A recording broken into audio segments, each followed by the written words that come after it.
I don't know whether you saw, but earlier on this year, Auto Trader announced that the average price of a new EV was cheaper than the average price of a new ICE car. That's a pretty cool tipping point for EVs, but it's only for brand new vehicles.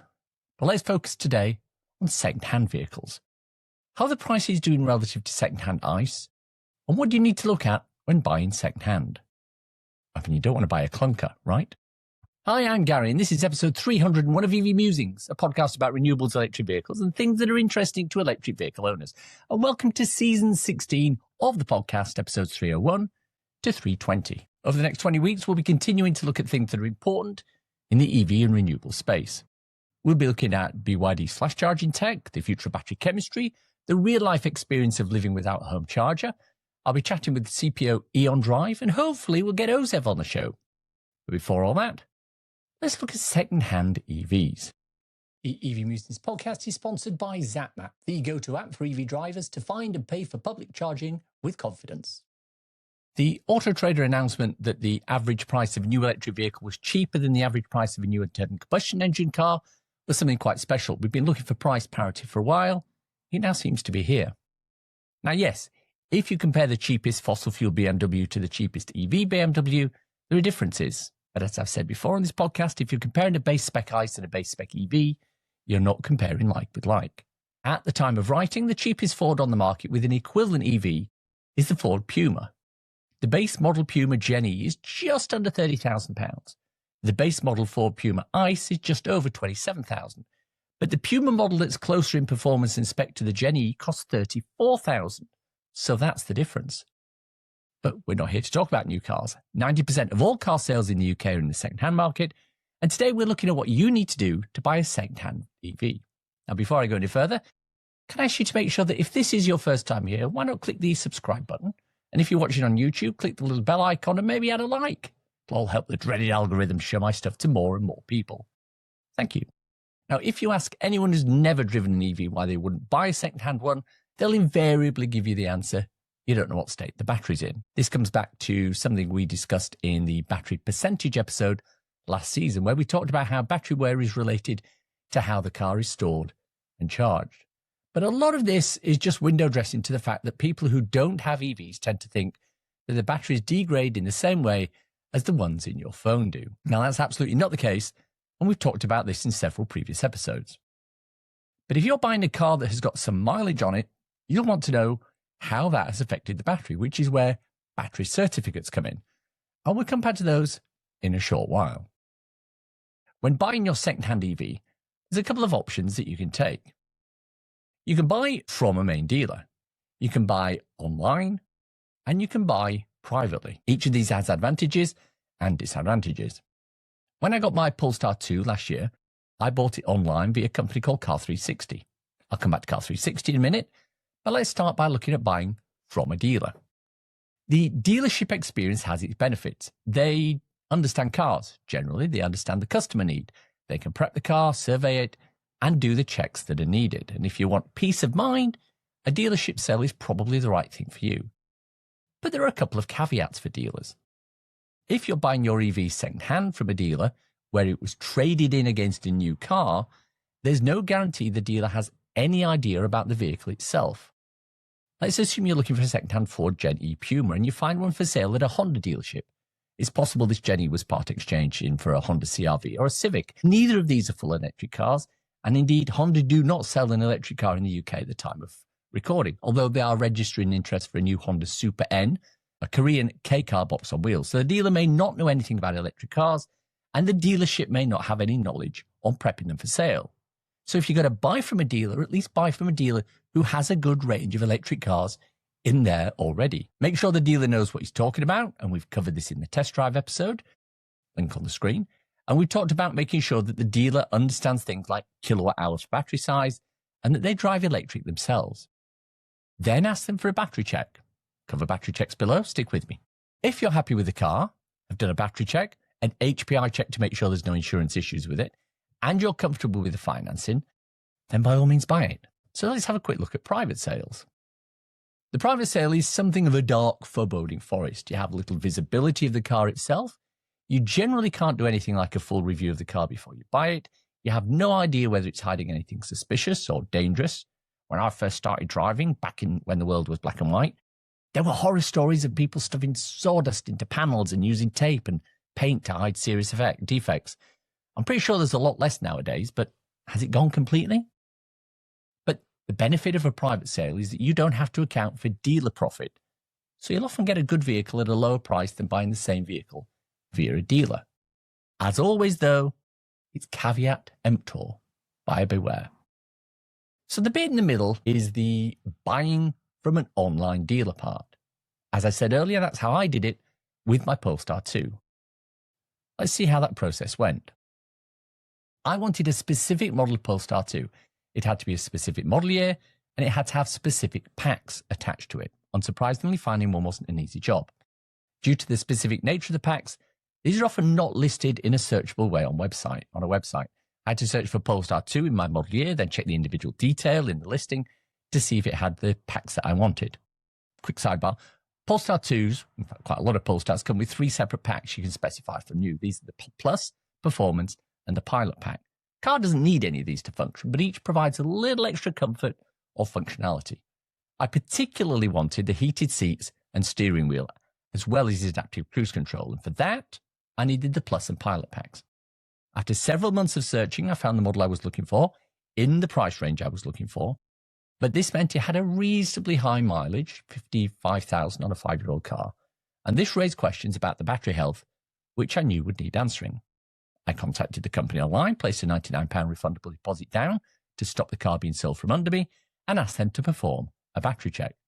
The car had literally just arrived on site, and they hadn't had an opportunity to do the check yet, so they had their service guys do one. It was an Avaloo battery check. We spoke with Avaloo last season and discovered that their battery check goes into the battery itself, not the battery management system, to determine state of health, as well as individual cell condition. They sent me a comprehensive health certificate showing that the battery health with 55,000 miles was 94.5%. That's perfectly acceptable to me, considering that this was a 5-year-old vehicle and the phone I'm using at the moment has a battery that's 1 year old and already at 91%. I then sorted the finance out with the company, agreeing the initial deposit, monthly repayment amount, and the length of term. Here's where it got interesting. As the car's 5 years old, the 3-year lease would make the vehicle 8 years old when the lease finished. Now, 8 years is the point at which the battery warranty runs out. From my point of view, I'm not that concerned about the state of battery and whether it will stop working. It won't. But if I was looking to make the balloon payment and buy the vehicle with a view to selling it on at the end of the lease, that might be problematic. Would you buy an 8-year-old EV with no battery warranty? This is where the lease aspect came into play. Had I bought the car outright, I would have had 3 years in which to run and sell the thing and still have battery warranty remaining. But as this was a lease, I had a decision to make at the end of the lease about further ownership. Under the terms, I could pay the balloon payment and take delivery of the vehicle, or I could simply hand it back. This gave me flexibility. If the market for second-hand EVs was strong, I could buy the car and either run it or sell it on at a profit, or at the worst, a small loss. If the market for second-hand EVs wasn't good, or at least it was a buyer's market, not a seller's market, I could literally hand the vehicle back and become a buyer myself. Decision made, I signed the agreement. I took out a 3-year warranty covering non-battery aspects of the car and negotiated that into the deal, and the vehicle was delivered to me. Now, the downside to deals like this is that it wasn't possible to test drive the car in advance. The deal with Car 360 is that you get the car, then you have 7 days to decide if you want to keep it, and if you don't, it's a full money-back guarantee. This is useful because it gives you time to live with the car and see if there's any issue you want addressing. A friend of mine got her dream car from Car 360 using the process I just detailed, but when it arrived, she realized the previous owner had been a heavy smoker and the car reeked of stale tobacco. She got to Car 360, told them about this, they took it back, no questions asked. So this is the situation with regard to my vehicle. I leased it on a PCP deal, allowing me to either keep it or hand it back at the end of the lease. But not everyone can do that with a second-hand car.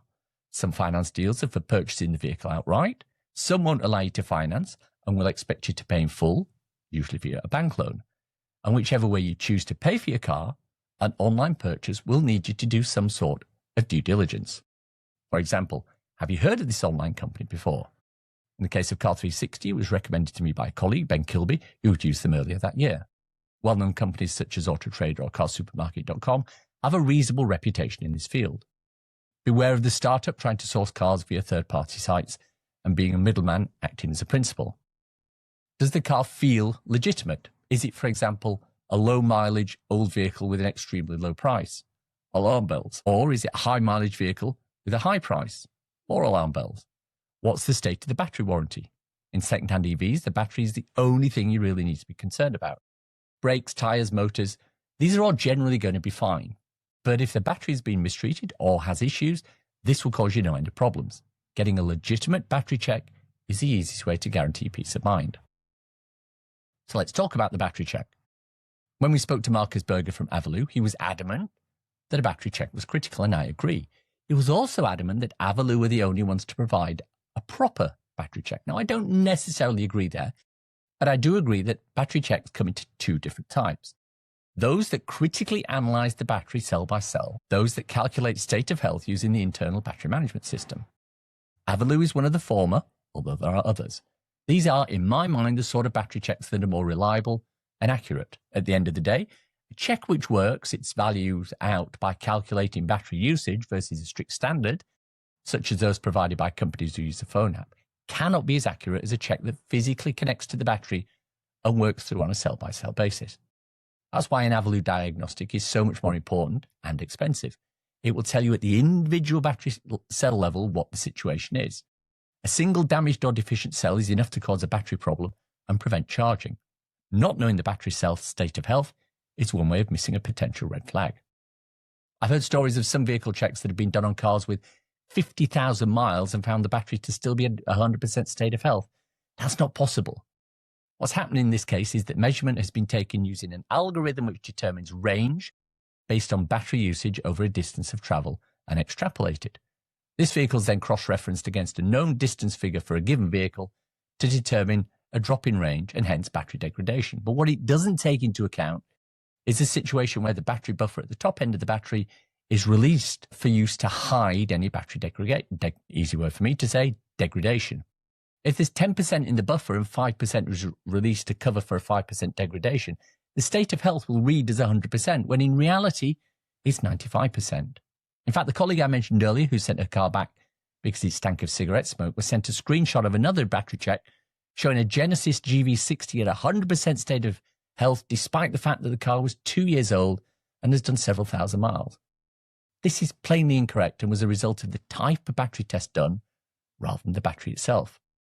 And this is the downside of app-based or even OBD dongle-based checks rather than an in-depth bypass the BMS style check.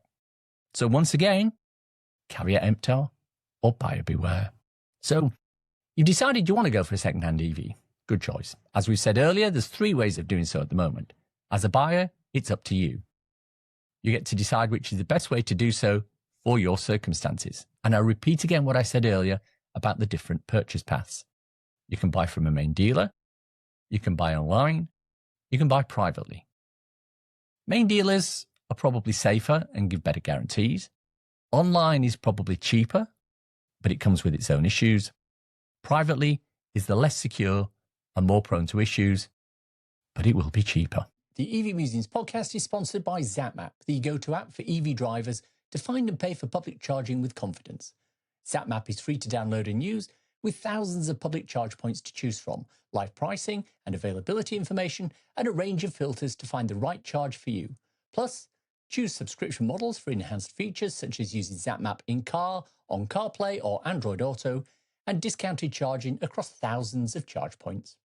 I hope you enjoyed listening to today's show. If you have any thoughts, comments, criticisms, or other general messages to pass on to me, I can be reached at info@evmusings.com. On the socials, I'm on Blue Sky at evmusings.bsky.social. I'm also on Instagram at evmusings, where I post short videos and podcast extracts regularly. Why not follow me there? Many thanks to everyone who supports me through Patreon on a monthly basis and through coffee.com on an ad hoc one. Regular listeners will know about my 2 ebooks, So You've Gone Electric and So You've Gone Renewable. They're 99p each or equivalent, and you can get them on Amazon. Check out the links in the show notes for more information, as well as a link to my regular EV Musings newsletter and associated articles. Now, my stats show that a lot of people watch this on YouTube, but they're not subscribers. So if you're one of those, why not hit that button and the notification bell so you don't miss out. Thank you very much. If you've reached this part of the podcast and are still listening, thank you. Why not let me know you've got to this part by messaging me at musingsev.bsky.social with the words caveat emptor. Hashtag if you know, you know, nothing else. And thanks as always to my co-founder, Simon. You know, he's happier with his electric unicycle than a second-hand car. It's just how he is. Thanks for listening. Bye-bye.